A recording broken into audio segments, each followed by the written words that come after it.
Bienvenidos a este jueves de debate, donde vamos a hablar del formato de crisis, procedimiento y directivas. Damos las gracias desde el principio a la Asociación Panameña de Debate, a HMUNELEI, a MUNUSMA y a Jóvenes Unidos por el Diálogo por esta alianza para llevar debate a todo Panamá y a toda Latinoamérica. El día de hoy, Sofía Corzo, secretaria general de HMUNELEI 2021, y mi persona, Alan Smith, fiscal de ASPADE y hosting president para HMUNELEI 2021, tenemos el placer de presentarles este formato que a nosotros nos enamoró desde el principio y quedamos metidos, como dicen, hook, y no hemos salido de este. Así que sin más, Sofi, buenas tardes. Buenas tardes, Alan. Buenas tardes a todos. Muchas gracias por unirse a nuestro taller. Como mencionó Alan, HMLA, que es la conferencia de Harvard en Latinoamérica que tenemos cada enero para estudiantes de tanto secundaria como universitaria, y yo soy una estudiante de cuarto año en la Universidad de Harvard, originalmente de Guatemala, y he estado haciendo comités de crisis y modelo de Naciones Unidas desde que tenía como 13, 14 años, y Alan yo sé que también ha estado en Asia, HMLA, yo he dirigido en las conferencias de Boston de Harvard, al igual que Asia, y estamos muy emocionados de presentarles todo lo bueno que hace este formato que les permite desempeñarse con muchísima creatividad y realmente utilizar todas sus destrezas de debate y de diálogo para crear un comité que sea realmente de su gusto. Hoy vamos a dividir el taller de una forma bastante balanceada, porque sabemos que en las semanas anteriores hemos estado viendo una introducción a modelo de Naciones Unidas, resoluciones, tips para hacer research y papeles de posición.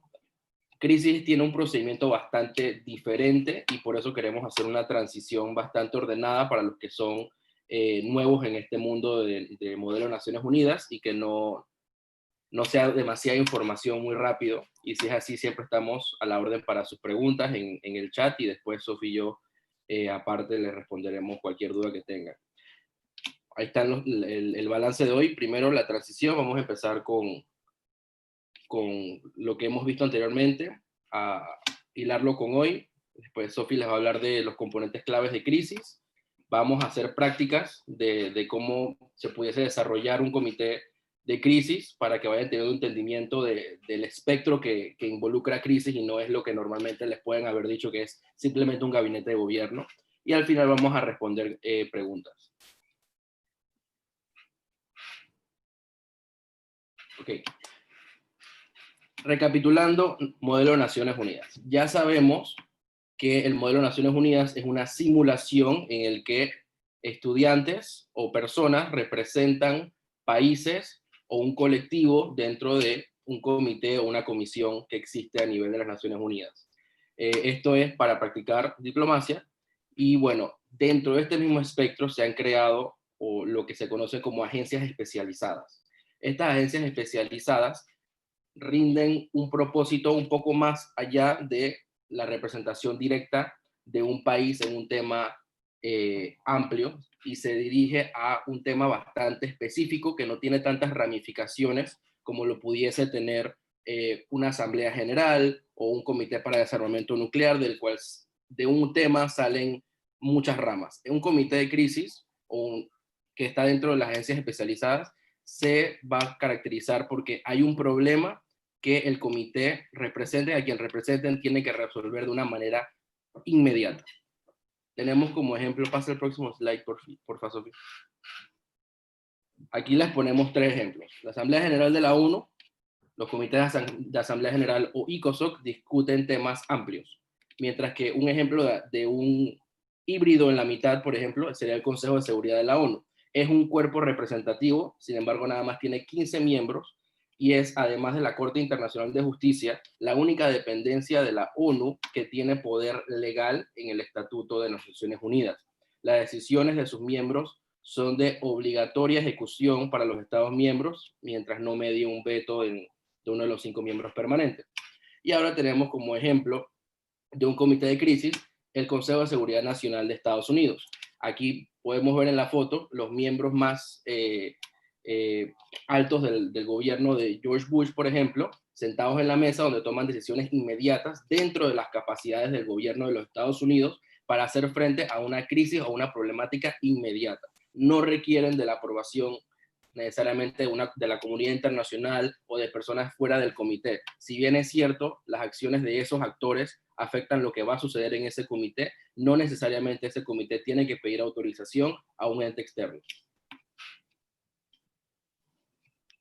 Y bueno, lo que es extremadamente interesante de los comités de crisis es que hay muchísimos cuerpos gubernamentales como no gubernamentales que ejercen muchísima influencia en el mundo política, que generalmente no reflejan todas las negociaciones y todo lo que sucede en el mundo en torno a varias problemáticas. Entonces hay otros ejemplos de varios formatos que pueden ser un comité de crisis. Por ejemplo, hasta la izquierda arriba es la conferencia Esquipulas en 1987, que son los procesos de paz en Centroamérica. Fue un comité que yo dirigí en Asia el año pasado. Es un ejemplo de una comisión internacional. A la izquierda, abajo, también es la Junta Revolucionaria Mexicana en 1911, un comité en el que competí yo. Es un ejemplo de una junta que no tiene poderes preestablecidos, sino que el propósito del comité es lidiar con las consecuencias de una revolución y construir una nueva república. También hay comités que son de juntas directivas de corporaciones, ya sea Alphabet, Amazon. Yo competí en un comité del United Fruit Company, que también fue un comité que tuvimos en H&M este último año. Y también ahí está el Gabinete de Gobierno de Estados Unidos, que también es un formato de comité de crisis bastante común. Y bueno, todos los comités de crisis se mueven muchísimo más rápido que un comité de los que hemos estado viendo, en el que al final se escribe una resolución larga, colaborativa, y el propósito del comité entero es negociar y cambiar y editar esta resolución. Mientras que en los comités de crisis se pasan por un ciclo. Y cuando pasemos por todos los componentes de crisis, van a entender por qué es que les enseñamos esto. Pero todo ciclo comienza con una actualización de crisis. Esto puede venir del personal, que dicen, por ejemplo, hubo un deslave mayor en nuestra capital. Imagínense que son un gabinete de gobierno y ustedes tienen que lidiar con eso. Entonces, después de la actualización de crisis, se mueve al debate, que es en un caucus moderado, con sus temas y tiempo específicos, se proponen exactamente igual como se hacen en otros tipos de comité. Después de debatir la crisis y posibles soluciones, ya uno se mueve a la negociación y a escribir las directivas, y después se presentan y se votan las directivas. Estos ciclos pueden pasar 3 o 4 dentro de una misma sesión. Los comités de crisis son extremadamente rápidos y hay varios factores que uno tiene que manejar al mismo tiempo. Esto es lo que sucede dentro del comité de crisis. Pero lo extremadamente interesante de los comités de crisis es que hay dos aspectos que están pasando simultáneamente. Uno es lo que le decimos el in-room, que es todo lo que vieron en esta diapositiva, que es todo lo que sucede públicamente con todos los otros miembros del comité. Incluyen discursos, directivas, las negociaciones y todos los poderes de portafolio de su personaje, que vamos a hablar más a detalle más tarde. Es todo lo que uno puede ver y es una sesión de comité normal. Pero al mismo tiempo hay otra capa que es el outroom, que es tu personaje privado. Y en esta, tu propósito es maximizar tu poder, forjar contactos y adquirir recursos para incrementar tu relevancia dentro del comité. Y estos están en constante comunicación uno con el otro. ¿Y cómo se hace todo esto? Mediante notas de crisis. Entonces, lo importante es que mientras que en un comité de asamblea general todo se maneja dentro del personaje público y las negociaciones, en un comité de crisis ustedes tienen la oportunidad de hacer muchísima más injerencia en la trayectoria del comité mediante su personaje privado. Y bueno, vamos a empezar a hablar de todos estos componentes claves de crisis para que ustedes entiendan un poquito menos abstractamente qué es lo que estamos tratando de hacer.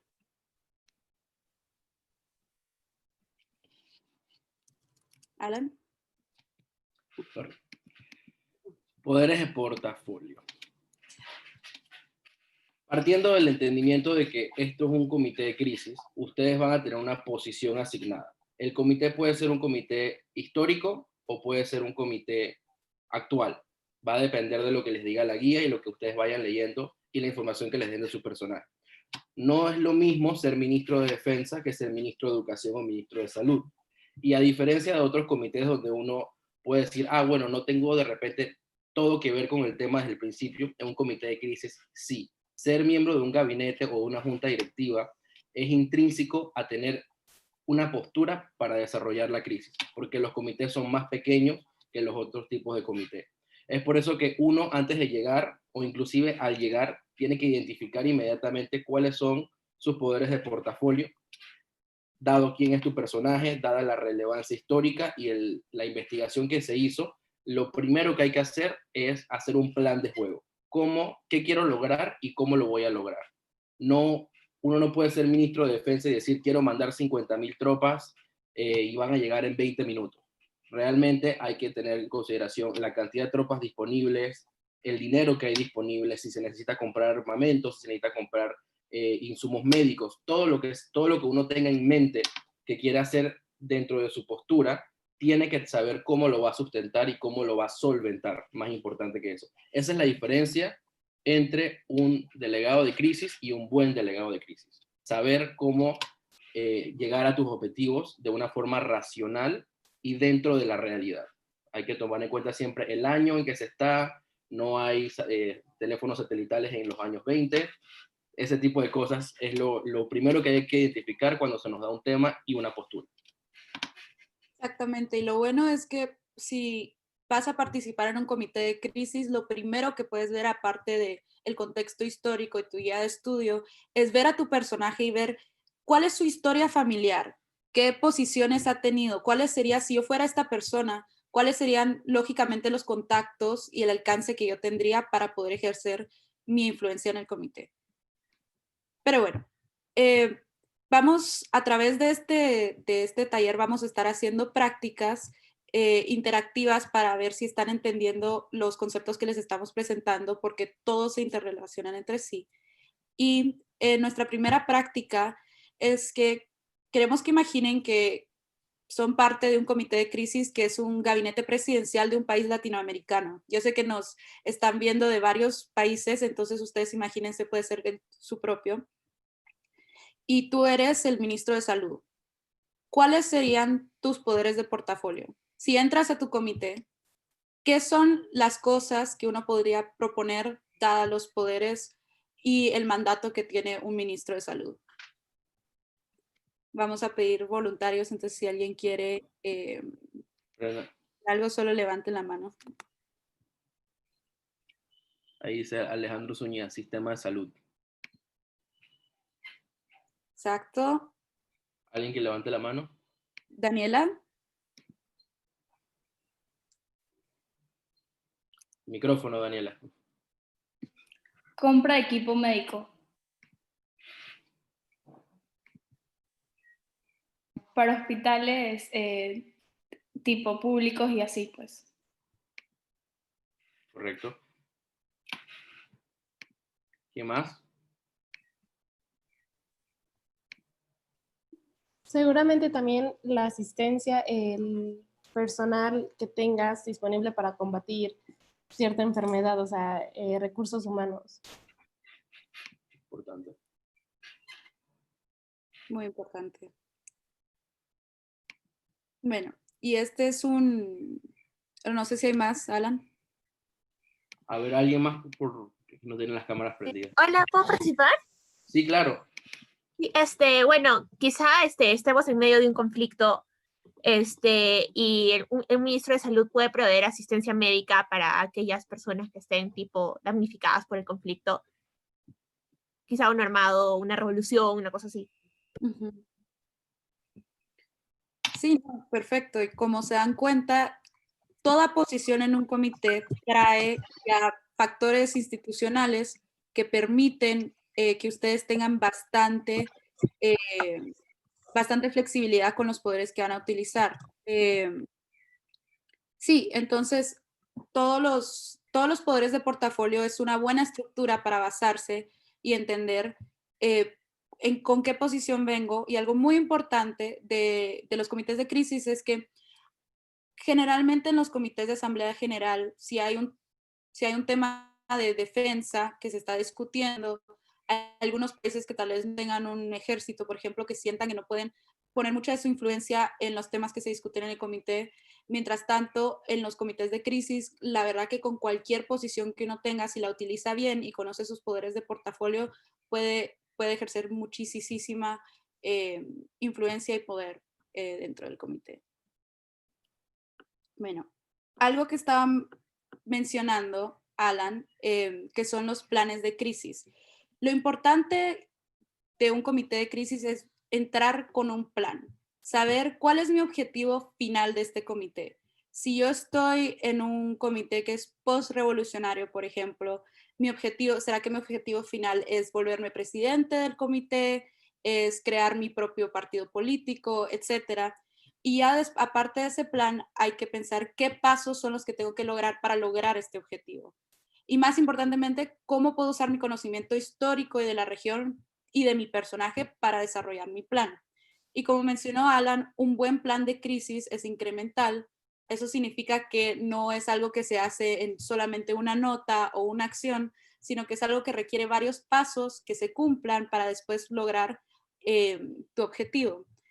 Y algo muy importante de crisis es que solo porque uno venga con un plan no significa que se pueda ejecutar exactamente como uno quiera. Entonces es muy importante siempre tener varias opciones y varias posibilidades para desarrollar este plan.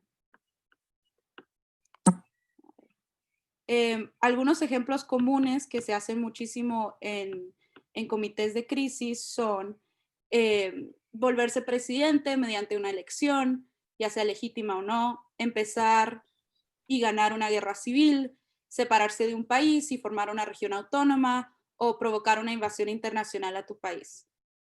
Si se dan cuenta, a diferencia de los comités de Asamblea General o de ECOSOC, los comités de crisis no son necesariamente en el interés de resolver los problemas que se están proponiendo en las guías de estudio o el problema que incitó que se creara este comité. Dentro de tu personaje público, dentro del comité, eso es lo que todos los personajes o todas las personas del comité van a estar haciendo, pero mediante sus acciones privadas van a tratar de conseguir más y más poder dentro del comité.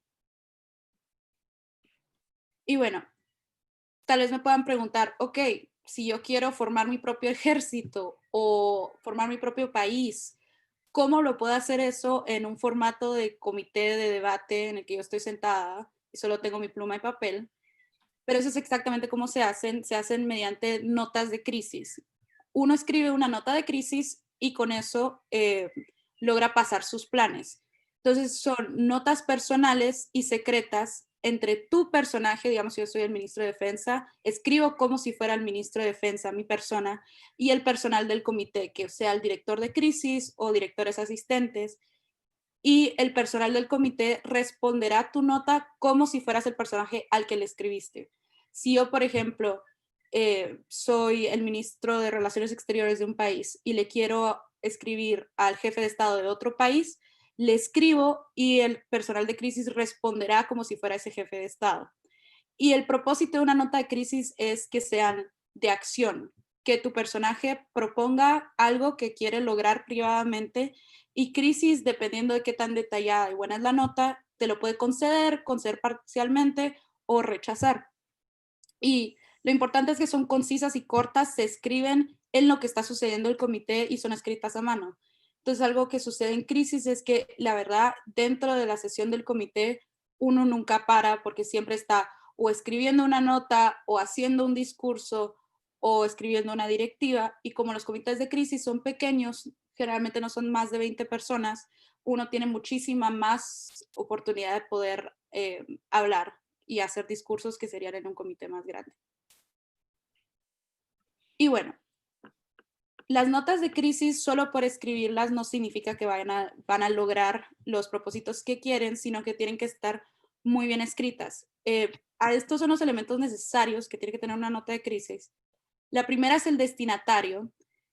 Tiene que ser una persona específica para que el personal de crisis pueda responder basado en ese personaje y que tenga alguna conexión preestablecida o lógica dada la posición de tu personaje. Esto es muy importante porque, por ejemplo, si yo fuera el ministro de Agricultura de un país y le quiero escribir al PA, posiblemente se lograría, pero la verdad que no hace muchísimo sentido dado el contexto de mi posición. Entonces, lo importante es buscar cuál es una conexión que yo pueda hacer para llegar a este destinatario. Algunos ejemplos de cosas que yo he hecho cuando he competido es, investigo mi personaje y veo, ok, estas dos personas fueron a la universidad, a la misma universidad al mismo tiempo, es posible que se hubieran conocido históricamente y entonces escribo así. A veces también uno en ciertas ocasiones se puede inventar un personaje, una secretaria, una esposa, etcétera, para poder escribirles también mediante eso. Importante es que tiene que pedir algo específico que la persona pueda conceder o rechazar, ya sea conseguir armas, reclutar personal, etcétera, que sea dentro del mandato del personaje y con los recursos que ya tiene y que tiene que explicar por qué está pidiendo lo que está pidiendo y cómo servirá para tu plan general. Esto es súper importante porque el personal de crisis recibe una nota, la lee y puede saber, ok, esta persona quiere esto con esta razón y es más fácil que se lo concedan si sigue lógica histórica y da los recursos que tiene. Que hay unos tips para escribir notas de crisis que sean realmente sobresalientes. Una es incorporar personalidad y humor en las notas.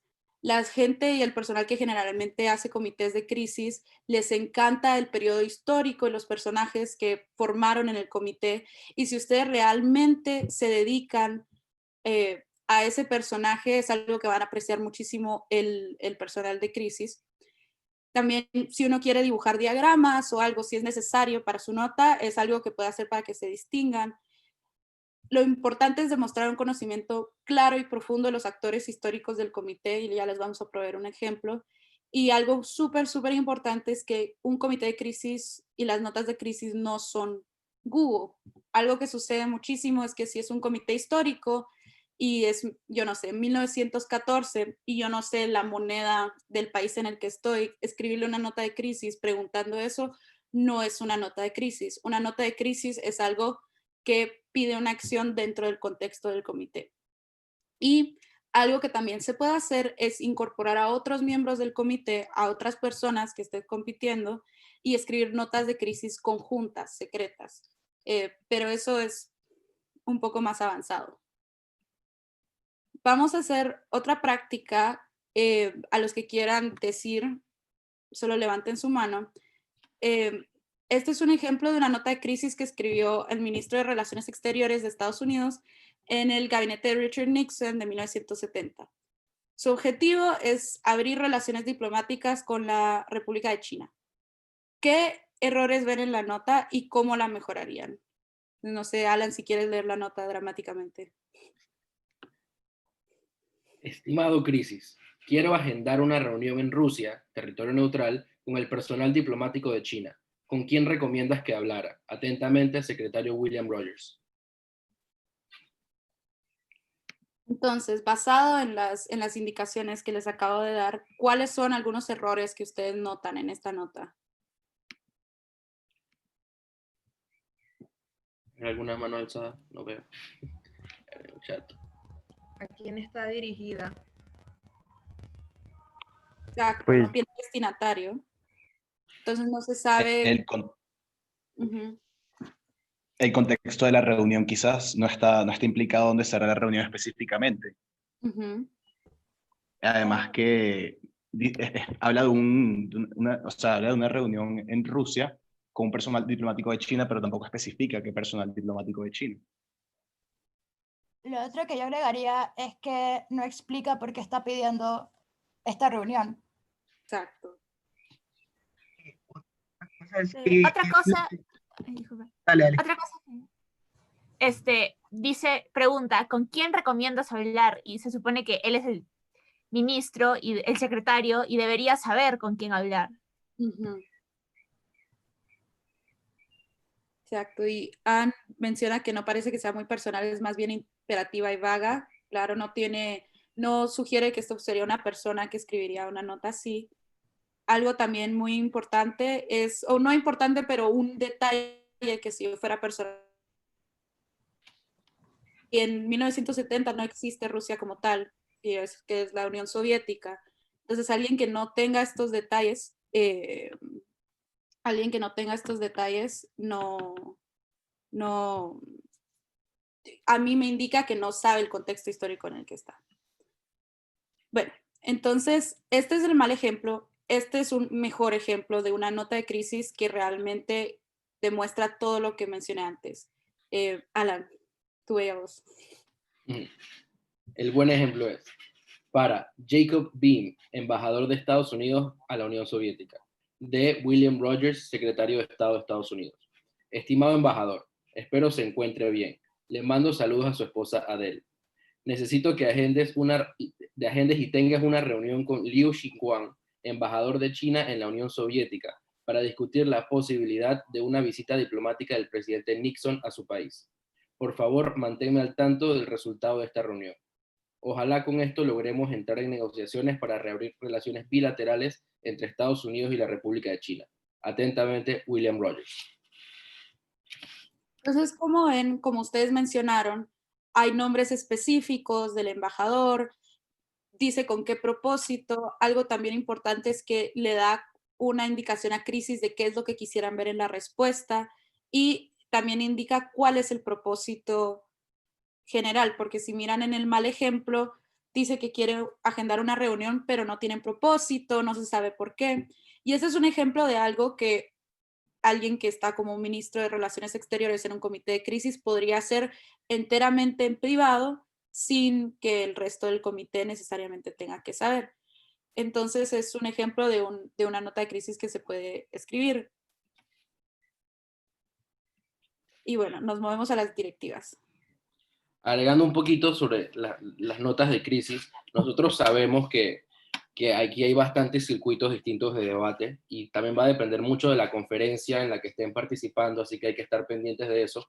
Hay conferencias que por el tamaño y por la cantidad de personal no tienen suficiente staff para tener lo que se llama un crisis room, que es donde personas reciben las notas y las ven y pueden apoyar al moderador para dar respuesta más rápida.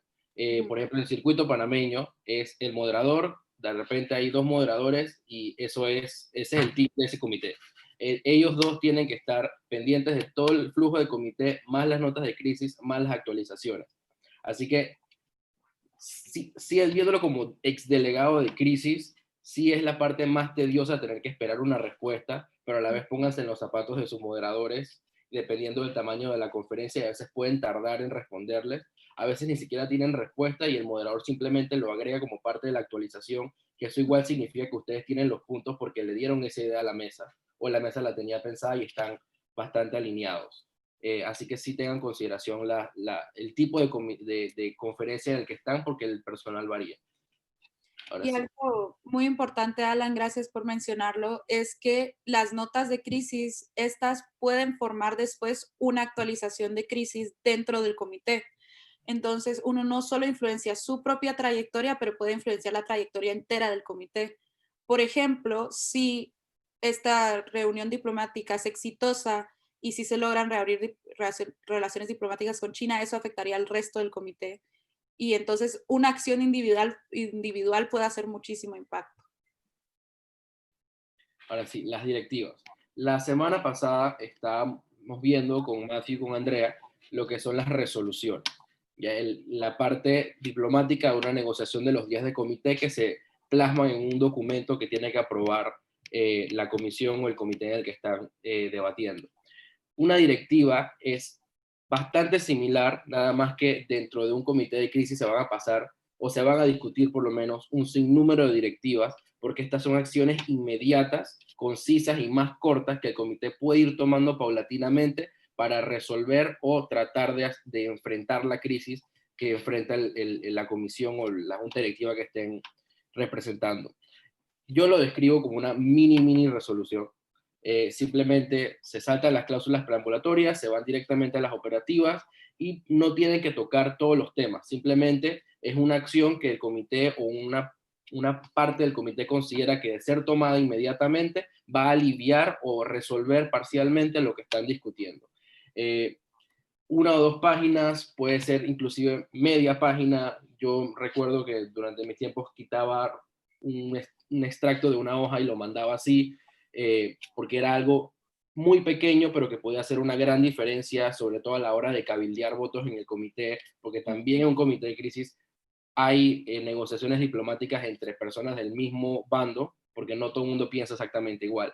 Entonces, las directivas permiten estar con alguien en unas situaciones y no en otras, porque no es un documento íntegro que tiene que aprobarse, sino son distintos documentos pequeños que poco a poco van dándole no solamente postura al comité, sino también ideas al moderador de cómo tirar la próxima actualización de crisis. Así que es importante que la directiva sea clara. ¿Cuál es la acción que se está proponiendo? ¿Cómo se va a ejecutar?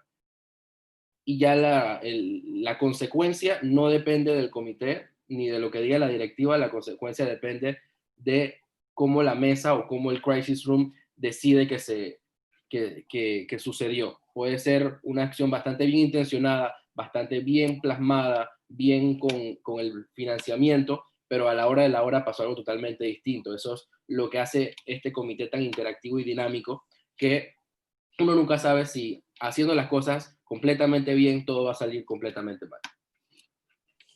Exacto, Alan.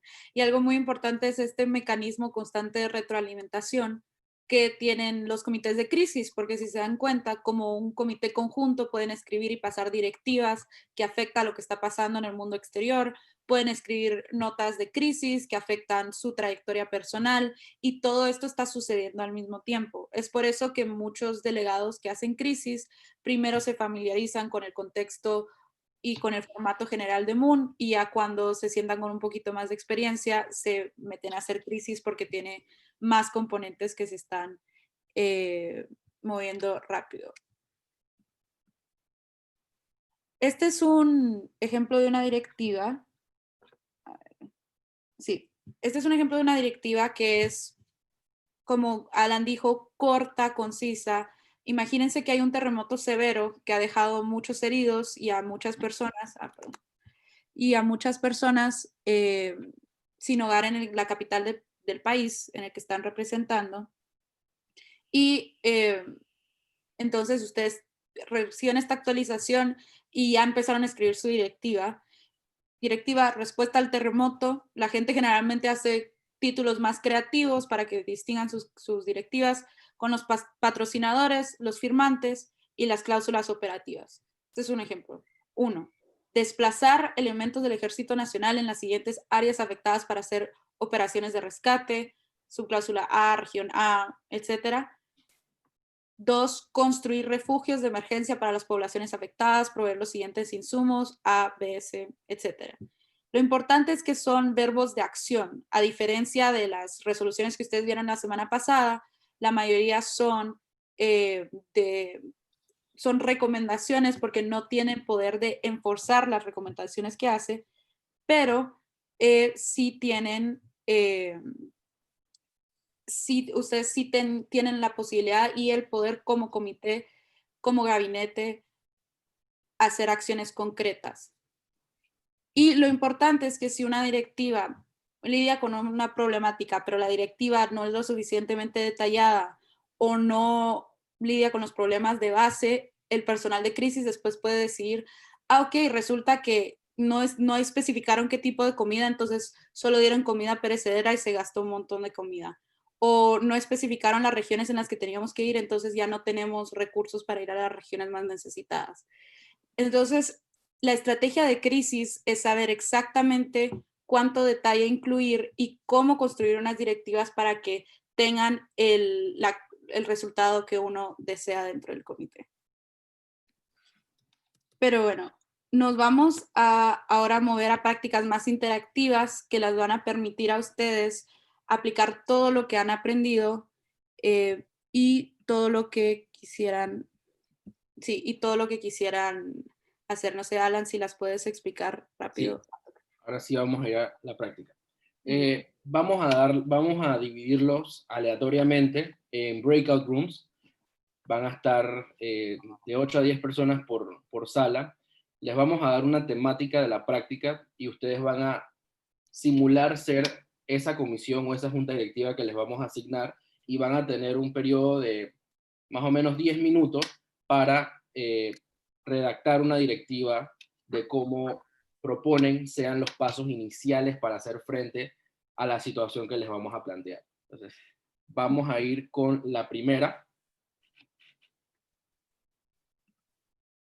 Sí, bueno, aquí están las instrucciones. Sí, como dijimos, van a tener, en vez de 8 o 10 minutos para discutir esta situación. Imagínense si ustedes fueran el gabinete o la organización que ponemos, y al finalizar este tiempo vamos a pedir voluntarios para que creemos conjuntamente un plan para la respuesta a la crisis, y su objetivo sería por lo menos escribir una cláusula para una directiva. Pero en un comité de crisis, 10 minutos es más que suficiente tiempo para escribir una directiva. Ok, entonces, el primer ejemplo. Primer ejemplo.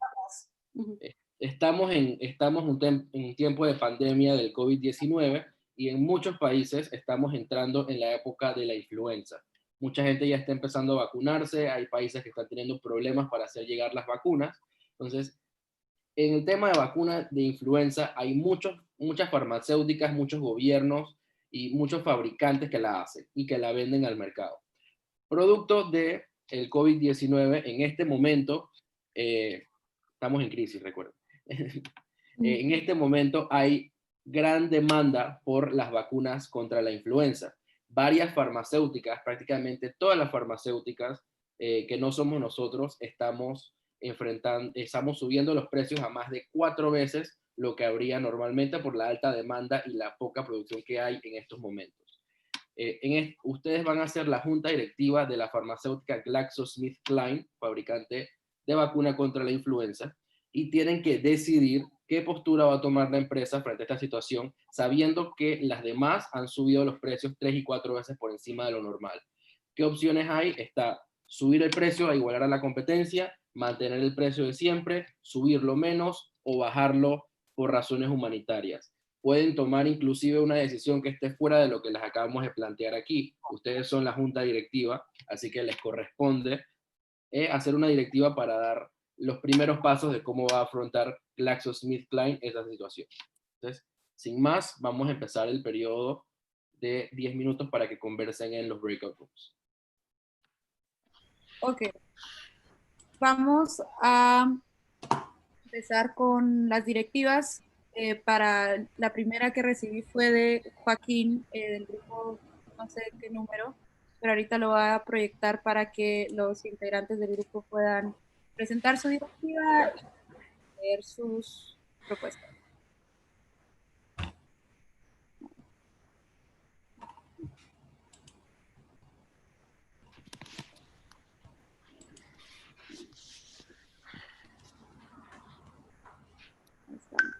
Okay. Los grupos con Daniela, Ángela, Silvia, Joaquín, Ariel y Luisa tienen la palabra para presentar su directiva. Sí. Bueno, buenas tardes a todos. Principalmente se llegó a un consenso de que íbamos a aumentar un precio, o sea, íbamos a aumentar el precio directamente, pero no queríamos excluir a la población económicamente más vulnerable. Entonces, de la ganancia que se iba a lograr, el 50% se iba a quedar con nosotros y del otro 50% se iba a dividir en dos. El 30% para subsidiar nuestras propias medicinas para la población más económicamente vulnerable. El otro y el otro 20% iba a ser para laboratorios. No sé si alguien más quiere complementar el resto de la directiva. Okay. También vamos a... Dale. Vamos a implementar una campaña mediática destinada a incrementar nuestra presencia en el mercado, así como las acciones benéficas. También se va a hacer un Ok. estudio de marketing para ver cuánto es la diferencia entre nuestro precio base y nuestro precio mayor del mercado, un 10%. Entonces este estudio nos va a indicar si nuestros clientes están reaccionando bien a que decidimos subir el precio, sí o no. Y bueno, también se hizo un estudio de marketing previo que engloba todos los aspectos históricos de la enfermedad, así como también los trabajos de investigación que se han venido desarrollando en paralelo para la creación de la vacuna y la venta de la misma. Sí, eso es todo. Muchas gracias. Sí, gracias. Muchas gracias. Gracias a los participantes. Aspectos buenos de esta directiva, como indicamos, tenían... Disculpen, sorry, me Ajá. di cuenta de que estaba en un mute y estaba diciendo algunas cosas que quedaron ahí en blanco por el tiempo, pero algo muy importante sobre lo que mencionó Daniela es que el estudio que se va a hacer de marketing se basa más que todo en comparar cuáles son los precios que tiene el mercado y cuáles son los que tenemos nosotros. Y explicando mejor esto, lo que se va a hacer es que la diferencia entre esos dos precios va a determinar cuánto va a ser el 10% de eso que vamos a nosotros a subir. Entonces, de esa forma, nosotros no estamos sobrepasando los límites de lo que deberíamos subir, sino que también estamos compitiendo de una manera sana. Eso quedó ahí. Y me disculpan, pero es que no me di cuenta de que estaba en mute. En efecto, sí. Entonces, de esta manera nosotros tendremos un fondo en el cual nosotros podemos seguir en competencia sana, pero aún debajo de el precio mayor y que nos va a mantener en las cotizaciones como la mejor opción. Debido a el dinero que nosotros estamos ganando extra en el aumento de los precios, va a ser destinado a razones explícitas ya anteriormente explicadas. Muchas gracias. Sí, como mencioné, indica acciones claras y específicas que se van a llevar a cabo, mediante qué dependencias. La única retroalimentación rápida que les daré es que en términos de estructura, ponerle un título y poner números a las cláusulas operativas es muy útil porque cuando se debaten se pueden, pero es una cuestión cosmética, en cuestiones de contenido está muy bien. Nos movemos a las... Como dijo Alan, tenemos otro simulacro de crisis que creo que también es diferente, entonces van a poder practicar diferentes cosas. Entonces voy a poner las primeras 3 que recibí. A ver. Ahí estamos. Ah, no, esta era la misma. A ver. Igual no se preocupen, si nos las hacen llegar por correo después, nosotros les respondemos. Sí, sin esta problema. accesar, así que vamos a mover a la siguiente.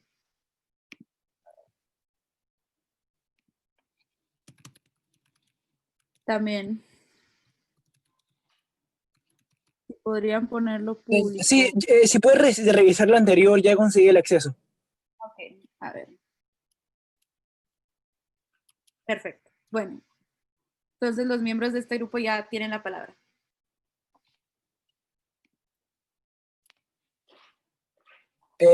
Bueno, nosotros en nos primer lugar, centramos en 4 puntos importantes, pero más que nada es en negociar con los proveedores existentes de los medicamentos que estamos tratando de producir para combatir la epidemia, la temporada de influencia. Primero vamos a establecer concursos públicos con los proveedores de las materias primas con las que se están realizando las vacunas. Lo otro que vamos a hacer es renegociar los acuerdos con los proveedores actuales para no ceder ante la posición de aumentar el precio de la vacuna. Además, vamos a reforzar las relaciones multilaterales con los países que están actualmente próximamente en temporada de influenza.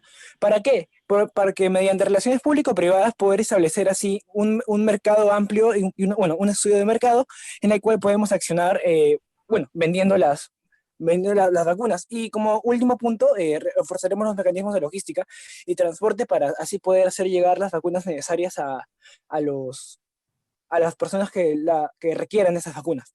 Esto no solamente es importante porque estamos reforzando las negociaciones con nuestros proveedores existentes y con los países que lo necesitan, sino que estamos manteniendo una ética corporativa y también nuestra responsabilidad social para con la crisis que se puede agravar del COVID, junto con la temporada de influenza.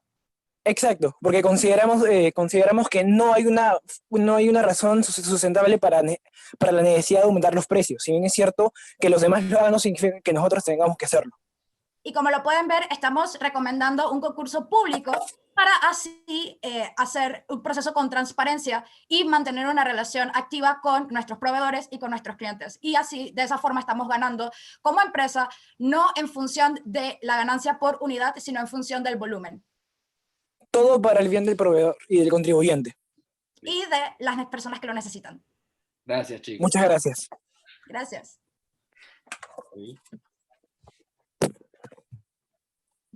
Bueno, en un comité de crisis, como se presenta una directiva, es que esto estaría escrita, se presenta a la mesa, después se propone una moción para presentar la directiva y después todas las justificaciones que acabamos de escuchar se dan mediante los caucuses moderados. Cuando se presenta una directiva, el director simplemente solo lee lo que se escribió en el papel y nada más. Pero bueno, muchas gracias por su presentación. Nos vamos a mover para la siguiente y última. Como dijo Alan, a los que no les logramos proveer retroalimentación, nos pueden mandar un correo y con mucho gusto les vemos su directiva. Ok, bueno, de este grupo tienen la palabra. Hola. Bueno, lo que nosotros logramos hacer se llama el Plan Dios, derrotando a la influenza con orden y salud. Nos hemos basado más que todo en los principios de ética y los valores por los que nuestra empresa representa para nuestro país, ¿no? Y lo que hemos decidido es una medida alterna a lo que todas estas empresas enfocadas más que todo en dinero han estado haciendo. Como primera acción y teniendo en cuenta la situación actual, el 21 de mayo vamos a reunirnos con el Consejo Ministerial y el presidente para establecer una respuesta óptima en la distribución de vacunas contra la influenza con el fin de proveer al gobierno las vacunas a un precio económico. Entonces esto va a ser como una alianza con el gobierno para que un poco ellos también puedan subvencionar esta compra de las vacunas, ¿no? Y esto nos ayuda también a que ellos se encarguen de la distribución de la misma vacuna, ahorrándonos de ese modo un buen costo, un buen gasto. Como segundo punto, vamos a lanzar una campaña de marketing y publicidad para promover esta colaboración e impulsar la imagen de la empresa, teniendo como objetivo incrementar su valor en el mercado y sobre todo reafirmando nuestro compromiso social con la población y su bienestar durante la pandemia, ¿no? Y como tercer punto también proponemos que el gobierno quizás negociar con ellos un acuerdo en donde la empresa se le condone ciertos impuestos relacionados a la venta y distribución de medicamentos, ya que esto también va a compensar por otro lado todo este tema de que estamos en una época de influenza y nuestra población más vulnerable necesita los medicamentos. Gracias. Ok, me parece. Ok, me parece el plan bastante viable y las fechas bastante racionales dentro del plazo de tiempo que una junta directiva puede tomar una postura.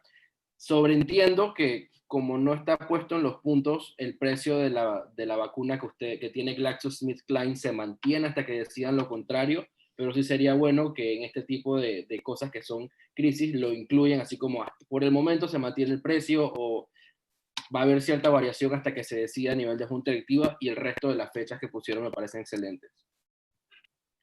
Bastante bueno, y es un plan que es bastante realista que habría un comité de crisis, así que felicidades, chicos. Muchísimas gracias. Ya, Bueno, como dije, puse mi correo en el chat general por si quieren mandar el resto de las directivas para que les pueda dar una retroalimentación, pero nos vamos a seguir adelante con nuestro siguiente simulacro, que es otro tipo de crisis que verían, y vamos a seguir más o menos el mismo procedimiento. Ok, nuestro segundo caso, Alan. Ahora sí nos vamos a la parte, como decir, el más general de un comité de crisis, que es un gabinete de gobierno. Caso de un ataque terrorista. Estados Unidos, contexto histórico, tiene meses tratando de localizar una célula terrorista en la ciudad de Nueva York. El Consejo de Seguridad Nacional, que es el cuerpo consultivo del presidente de Estados Unidos, ustedes van a ser los miembros de mayor rango, tanto civil como militar, no necesariamente generales o secretarios, sino son el conglomerado de miembros con mayor rango del Consejo de Seguridad. Están en el comité y son los que van a estar discutiendo. Lo que pasó es lo siguiente: estalló una bomba. El FBI identificó a un diplomático de la embajada de Genovia como responsable de este atentado terrorista. El diplomático está dentro de la embajada de Genovia, que es suelo soberano del reino de Genovia. Por ende, tiene protección diplomática contra cualquier autoridad o law enforcement de Estados Unidos. Ahora, ya habiendo identificado a esta persona que tuvo que ver con un atentado terrorista en suelo estadounidense, le toca al Consejo de Seguridad recomendarle al presidente Trump si van a esperar a que el reino de Genovia tome sus procedimientos internos de qué hacer con ese diplomático, o si simplemente autoridades estadounidenses entrarían a la embajada de Genovia para retirar a este diplomático. Las consideraciones y recomendaciones vienen de ustedes hacia el presidente. Para esta práctica vamos a darles 12 minutos, porque la anterior se tomaron más de los 10 minutos. A los 12 minutos los esperamos de regreso, y los primeros 3 equipos en regresar y mandar su directiva son las que van a ser leídas en el grupo general. Así que vayan a sus breakout rooms y nos vemos en 12 minutos. Chicos, por cuestiones de tiempo solamente vamos a poder leer una directiva, así que por favor mándenla al chat y la primera que se abra es la que va.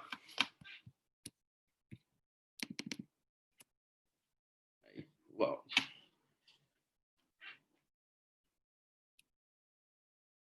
Esto sigue un simulacro, pues, en un comité de crisis. Imagínense que les dan una actualización y les dicen en 10 minutos tienen que resolver esto. Entonces, siempre es así de rápido. Pero como dije, si ustedes quieren mandar el documento a mi correo, lo voy a volver a escribir con muchísimo gusto, veo, y les proveo las retroalimentaciones que queremos asegurarnos tener tiempo para que hagan preguntas y para que les demos unos tips ya un poco más avanzados de cómo destacar en este módulo. Ok, vamos a... Sofía Figueroa. Sí, del plan Utopía. Ahorita comparto el... Ahí estamos. Ok. Tienen la palabra. Va, gracias. Pues nuestro plan se llama Plan Utopía, en este caso, porque este sería el perfecto escenario para nosotros, para asegurar un perfecto diálogo entre la embajada. Primero que nada, vamos a bloquear todo acceso a la embajada de Genovia. No, el gobierno de Estados Unidos no va a interferir directamente dentro de la embajada, sino que va a bloquear cualquier acceso a la embajada y no va a permitir que nadie entre ni salga.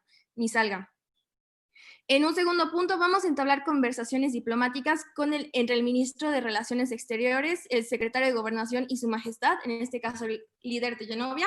Estas conversaciones tendrán que hacerse en un periodo máximo de 36 horas, asegurando así que Genovia tenga la oportunidad de tener poder en este caso y voz. Y en un tercer punto, vamos a asegurar contacto con los oficiales y soldados internos de la Embajada de Genovia para asegurar que todo se encuentre en orden. Y esto pues es... ¿Y cómo lograremos esto? El gobierno de los Estados Unidos asegurará y prometerá que no va a interferir ni forzar la entrada a la embajada a no ser que sea necesario. Y eso sería básicamente todo. Gracias. Bastante diplomático. Dadas las circunstancias y dada la alternativa, me parece bastante diplomático. Sí recordemos que el formato de una directiva es distinto al de una resolución, pero es porque no tenían el personaje específico, así que sí entendemos, pero la verdad es que el contenido de la directiva me parece bastante diplomático y es, de repente en esta ocasión es una de las ocurrencias en crisis donde sí sucede, que hay que ser diplomático. Así que felicidades, chicos. Igual el resto, si quieren mandarlas por correo, les prometemos responderles ASAP. Ok, bueno, como estaba explicando, voy a regresar a nuestra presentación.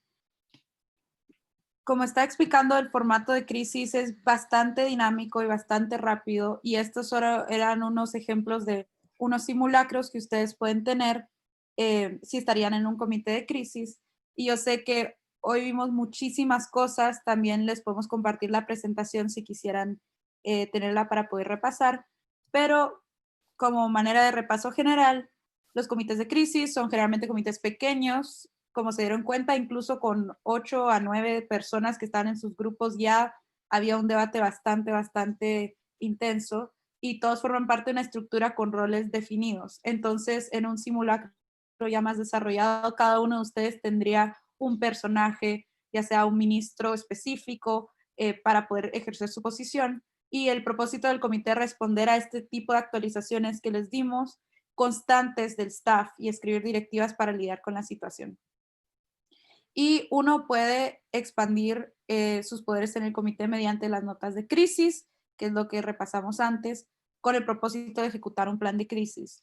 Por ejemplo, digamos que alguien en el comité fue el que fue responsable por el ataque terrorista en la embajada. Eso es algo posible, y no, el comité entero no va a saber que fue una persona dentro del comité que provocó esta acción, que el comité como tal tiene que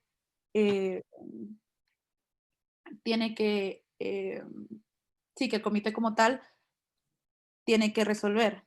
Y lo importante es esto, todo afecta a todo entre sí. Las notas de crisis privadas que ustedes escriben afectan las actualizaciones de crisis, afectan su trayectoria, su trayectoria privada.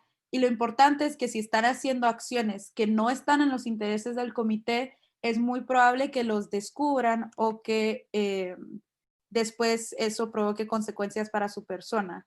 No es completamente fuera de lo común que en los comités de crisis ocurran asesinatos, reemplazos, etcétera. Es un módulo de debate muchísimo más interactivo. Y esto fue el diagrama que les compartí al principio, que si se dan cuenta ahora que ya hicieron el proceso de las directivas, pueden ver que todo empezó con la actualización de crisis que les dimos, ya sea lo de la influenza o el ataque terrorista. Ustedes tuvieron su debate. En un comité de crisis sería más estructurado con subtemas específicos y tiempo específico por orador y total. Después hicieron su negociación y el drafting, que fue también lo que sucedió en los breakout rooms, y al final la presentación y la votación de directivas. Y estos ciclos suceden constantemente y no paran en los comités de crisis. Son extremadamente rápidos y dinámicos. Y bueno, tenemos, antes de entrar al proceso de preguntas, porque yo sé que ustedes han de tener varias, les queríamos dar solo unos tips. Ya Alan y yo hemos competido y dirigido comités de crisis y hemos conocido que estos son como los tips más útiles que les podemos dar como principiantes en este formato. Si quieres, Alan, puedes hablar del primero. Sí. Conoce las dinámicas del comité y las prioridades de tu director o directora de crisis. Es lo que les mencionaba anteriormente. Hay que estar bastante pendientes de lo que dice la guía, y cuando uno llega al comité, cómo el moderador y cómo la mesa se mueve en base a los temas que se están tocando para saber hacia dónde va el interés, porque recuerden que siempre o casi siempre la mesa es la máxima autoridad del comité, no solamente en el formato de procedimiento del modelo de Naciones Unidas, sino en el consejo o en la junta directiva. El moderador siempre es como la máxima autoridad, puede ser el CEO o puede ser el presidente del gobierno, pero es por eso que hay que tomar en consideración cómo la mesa lo percibe desde la guía para ver cuál es el enfoque más directo que tomar en la crisis. Algo que decimos, yo soy parte del equipo competitivo de Harvard y competimos en otras universidades, y una de las primeras lecciones que nos dieron es que siempre hay que mantenerse ocupado. En un comité de crisis no hay un momento que no esté sucediendo algo. Entonces hay que tener ambas manos ocupadas. Una mano escribiendo, ya sea una nota de crisis o una directiva, y otra pidiendo la palabra. Entonces, si eres un debatiente que le gusta muchísimo estar en situaciones de ya sea más estrés o más dinámicas, los comités de crisis proveen ese tipo de experiencia. Otro tip súper importante: hay que ser flexible y adaptable. Solo porque uno venga con un plan muy bien construido, eso no significa necesariamente que el personal de crisis lo acepte. Entonces es por eso muy importante saber las prioridades del personal de crisis y cuál es su visión para el comité. Otro que mencioné en los planes de crisis es construir los planes incrementalmente y que sigan una lógica histórica y contextual, porque todos los planes de crisis que son exitosos requieren muchísimo setup, y eso significa que si yo quiero tener un ejército privado, necesito una fuente de ingresos, necesito apoyo popular. En Harvard siempre decimos que todos los planes de crisis tienen que tener las 3 M's: Money, Media, Munitions, que es dinero, medios de comunicación y armamentos. Y los mejores delegados son esos que conectan lo que uno hace en crisis con lo que sucede en el comité. Entonces, si escribes una directiva pública que pasa por mayoría en el comité y después esa directiva te fortalece privadamente, eso significa que logras manejar ambos aspectos del comité de manera experta. Otro es ser cuidadoso con el manejo de tu imagen pública y privada. Si estás haciendo acciones que contradicen el mandato del comité privadamente, se pueden descubrir y podrías ponerte en juicio, etcétera. Entonces es importante balancear. Si tienes información privilegiada que te ha dado crisis, por ejemplo, balancear eso y saber cuándo revelar cierta información, etcétera. Y la última, que creo que es como el mensaje que yo les quiero dar a todos, es que crisis, aunque sí es un formato bastante complicado, la razón por la cual Alan y yo, desde que hacemos crisis, nunca hemos regresado, es porque realmente les da la oportunidad de ser apasionados, ser creativos, dedicarse a sus personajes y realmente ponerse en la posición de, si yo fuera esta persona en esta época histórica, todo lo que podría hacer. El propósito de crisis, como ha dicho Alan, no es repetir la historia, sino que reescribirla. Y da muchísima oportunidad a ustedes para que desempeñen sus propios intereses. Primera pregunta que recibí de Leticia: ¿cómo funcionan las notas de crisis en defensa propia o para la propia protección? Corrígeme si la interpreté mal, pero creo que está hablando de notas de crisis para asegurarse de que tu personaje no lo asesinen, sí, ok, perfecto. Bueno, es un balance delicado, porque si uno está desempeñándose muy bien en crisis, es posible que hayan otros miembros del comité que estén haciendo planes para eliminarlos. Entonces lo importante es hacer una nota. Yo siempre sugiero 2 cosas. Uno, tener como un lugar donde pongan todos sus documentos oficiales. Escriban una nota de crisis a su secretaria diciendo: siento que me están siguiendo o me siento en peligro, por favor asegura todas nuestras cuentas, etcétera. En cualquier caso, dale autoridad a accesar mis recursos. Te inventas un nombre y después le escribas a esa nueva. Si resulta que si te asesinan y te dan otro personaje, le escribes a ese personaje que tú inventaste y te dan acceso a todos tus recursos. Pero en general yo diría que pasarse mucho tiempo enfocándose en notas de crisis de defensa propia no es tan necesario, porque cuando el personal de crisis decide asesinarte, eso no es necesariamente una cosa mala, sino que significa que estabas teniendo bastante impacto en el comité y quieren ver cómo reaccionas a esto. Ok. La segunda de Julián González, los comités. Bueno, el 1 de junio estaremos lanzando los comités en las redes de Ichembunelei, así que los invitamos a visitarlos dentro de unos días y ahí podrán ver todos los idiomas y los temas de comités. Sí. Ajá. Sí, Sofi. Sí, el 1 de junio vamos para H&M publicar todos los comités, pero todos los comités de crisis en H&M son en inglés. Sharon. ¿Cuántos puntos recomiendas tener para una excelente directiva? Depende. Hay a veces crisis que son muy, muy grandes que requieren que sea una directiva larga, pero como Alan dijo, yo nunca he visto una directiva mala que sea menos de una página. Realmente tienen que ser cortas, pero que ataquen. No hay un punto exacto, perfecto, depende del contexto, pero es más importante enfocarse en realmente decir cuáles son los problemas más urgentes que hay que lidiar y ya después seguir con lo siguiente. Okay. ¿Cómo establecer un Crisis Arc desde cero? Consejos para prácticas desde casa, Circuit Actions y Crisis Arcs. Es una excelente pregunta. Yo creo que es algo que se hace con muchísima práctica. Yo siempre empiezo a partir de mi personaje. En las guías de estudio generalmente dan biografías de cada personaje y partiendo de esa biografía puedo hacer un perfil de mi personaje. ¿Con quién está casado? ¿A dónde fue a la universidad? ¿Cuáles son sus conexiones personales? Ya con eso empiezo a hacer como una historia. Y con eso decido, ok, les voy a dar un ejemplo rápido. Yo en el último comité que yo competí, que fue la Revolución Mexicana de 1911 en la Universidad de Columbia, me dieron un personaje que tenía cero conexiones políticas, cero. Lo único que decía en la guía y lo único que yo pude encontrar en internet es que era un ranchero con muchísimo dinero y que tenía toda la región de Chihuahua. Entonces dije, dado mi personaje, no haría mucho sentido que mi final arc fuera hacer una invasión militar, etcétera, porque no cajaba con mi personaje.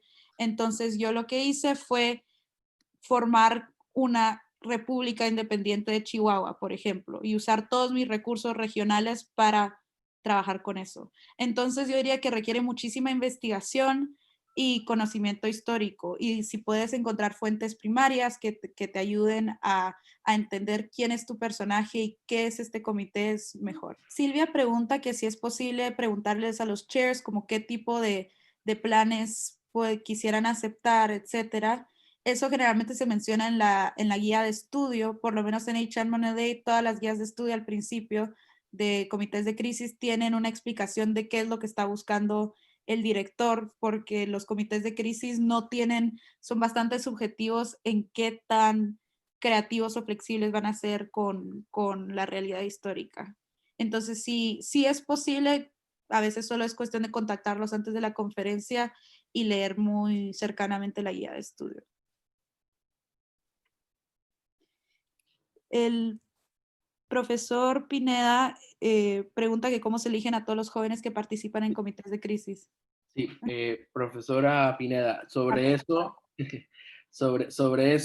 bueno, ASPADE crea comisiones o crea delegaciones de escuelas y dependiendo de la conferencia, algunos tienen aplicaciones para entrar en comités de crisis porque los comités, por su naturaleza, necesitan gente un poco más experimentada o necesitan que se llene un formulario a la hora de asignar un personaje, pero hay otros comités de crisis en los que no se pide ningún formulario y la escuela puede asignar a los delegados los cupos que se le den para ese comité en específico. Varía mucho de conferencia en conferencia, la verdad. Sí, Joaquín pregunta que se mencionó en algún momento de estar alineado al plan de crisis del director o al rumbo del comité. ¿Cómo podría alinearse a esta dirección? Yo diría que depende muchísimo de los directores de crisis, porque yo personalmente como directora tengo a veces una idea de qué es lo que quiero que suceda en el comité, pero el resto decido que sea parte de lo que propongan los delegados. la mayoría de la gente que hace comités de crisis, por lo menos en el circuito internacional en el que yo he competido y conozco, es gente que le interesa muchísimo la época histórica y que también hicieron este comité para ver todas las propuestas creativas que podrían hacer. Entonces, creo que es mala estrategia preguntarle al director qué es lo que quiera que suceda para el final de la conferencia. Una mejor estrategia es decir, ok, ¿qué tan flexible será usted con el tiempo histórico? Hay algunos planes de crisis que no aceptaría. Por ejemplo, uno que yo nunca acepto es cualquier plan de crisis que tenga que ver con niños y violencia, por ejemplo. Entonces, tener esas guidelines al principio es muy importante, pero a la vez los comités de crisis es su oportunidad de ustedes poder hacer lo que quieran, y si les están rechazando constantemente sus notas, pedir un poco de reorientación. Pero es cuestión de estar constantly entendiendo al staff y reading the room, como diríamos. Sofía, teníamos una de antes que era si Ah. o sea, recomendábamos ejercicios para practicar desde casa con Secret Actions y Crisis Arts. Ujú. Sí, o sea, como mencioné, hay muchísimos, les recomendaría ver las páginas web de otras conferencias, ver qué tipos de comités son los que generalmente proponen y pensar si yo fuera un miembro de este comité, qué es lo que podría hacer. Y hay muchísimas, lo bueno de Crisis es que si hay alguna época histórica que te interesa, por ejemplo, a mí me interesa muchísimo la historia latinoamericana, compito generalmente en ese tipo de comités, entonces tener un tipo de preparación histórica sirve siempre. Leticia pregunta, si en un update se omite alguna información o detalle, ¿mi personaje puede completar esa info mediante una nota de crisis para favorecerse? No necesariamente, como digo, depende muchísimo del contexto. Y, por ejemplo, una actualización es que, no sé, siguiendo lo que habíamos dicho, hubo un ataque en una embajada y no se sabe quién fue ni quién lo ordenó. Una nota de crisis que sí podría afectar la actualización es hacer una campaña de desinformación para acusar a alguien más que fue responsable de este ataque. Pero no se podría, digamos, forzar la mano del comité y del personal para fill in the gaps, si me explico. Pero sí, como mensaje final, les quisiera decir a todos que Crisis es un formato bastante complicado, pero con práctica y realmente con dedicarse al comité en el que están, les permite muchísimo saber más o menos ir mejorando. Y Sharon, perfecta pregunta. ¿Qué consejo les daríamos a los novatos?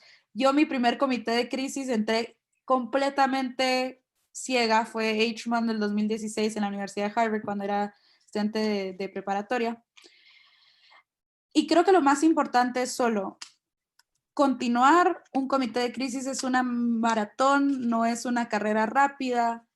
Saber muy bien quién es tu personaje y simplemente hablar y perseverar. Yo como directora, de las cosas que más me gusta ver es una persona que entra con poca experiencia y después va entendiendo el proceso y se integra y logra escribir más notas de mejor calidad. Pero yo diría que los comités de crisis pueden ser bastante intimidantes porque hay muchísimas cosas que están sucediendo al mismo tiempo. Entonces solo respirar, continuar, tener muchísima perseverancia es algo que los puede beneficiar. Sobre todo no tenerle miedo al comité, porque si es tu primera crisis y tienes delegados mucho más experimentados, es natural que uno se sienta intimidado, pero hay que aprovechar la oportunidad para foguear. Mi primer comité de crisis casi me agarro a puños con otro delegado, hoy día es mi mejor amigo, así que realmente pasa de todo entre una crisis y otra, las alianzas se rompen y pasa de todo, pero lo que hay que hacer es perseverar y agarrar de repente, si la primera no vas a ganar, o ese ni siquiera es el objetivo, debería ser el objetivo de todo el mundo, sino debería ser mejor, y en la siguiente venir con mucho más conocimiento, y ya, por decirlo, como decimos en Panamá, más calle. que al principio cuando entras y no lo conoces, no lo manejas, uno se siente abrumado, pero es cuestión de darle tiempo al tiempo.